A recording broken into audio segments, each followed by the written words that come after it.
বন্ধুরা, একটা সমস্যা নিয়ে আমি তোমাদেরকে চাইছি, বুঝলে? মানে আমার বাঁকুড়ায় বাড়ি, তো তো আমি বাঙালি ভাষাতেই কথা বলছি, তোমরা কিছু মনে করো না।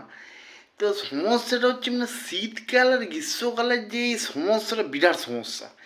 মানে শীতকালে ধরো খেয়ে আরাম, ঘুরে আরাম, শুয়ে আরাম, হ্যাঁ, গাদা গাদা সবজি খাচ্ছিলাম, হ্যাঁ, ইলেকট্রিক বিল বেশি লাগছিল না, ওইটা আমার মেন সমস্যা হয়েছে। ইলেকট্রিক বিলটা তখন ধরো একটা বাল্ব জ্বালালে আমার রাতে হয়ে যেত, সব ঘরকে দেখা যেত। আর ইলেকট্রিক বিলটা তাহলে এমনি কম আসতো। আর ঠান্ডা জলে যদি যে ঠান্ডা লাগতো জলে চান করলে, তখন 4 হাঁড়ি জল রোদে সকাল থেকে বসিয়ে দিতাম, গরম হয়ে যেত। তাহলে সেই 4 হাঁড়ি জলে আমরা 4 জন আছি, 4 জন হয়ে যেত। কিন্তু এখন আমার বড় টেনশন লেগে গেছে।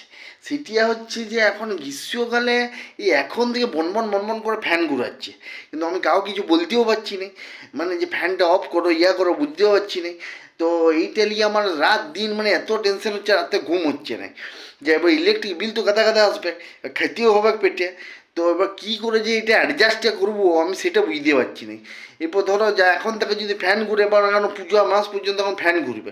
তো এবার কী করে যে আমি এটা সমস্যাটা সমাধান করবো তোমাদের কাছে, ওই জন্য আমি একটু কিছু মানে ইয়া নিয়ে এসেছি, যে তুমি আমাকে কিছু প্ল্যান দাও তো গ্রীষ্মকালে কী করে মানে আমি অ্যাডজাস্টটা করবো। মানে শীতকালে আমার যে খরচাটা হচ্ছিল, মানে গ্রীষ্মকালেও আমার যাতে সেই রকমই একটা খরচার লেভেলটি যাতে ঠিক থাকে, সেই রকম আমাকে একটা কিছু প্ল্যান দাও, যাতে আমার বন বন করে ফ্যানটা ঘুরলেও যাতে আমি ঠিক অ্যাডজাস্ট করতে পারি।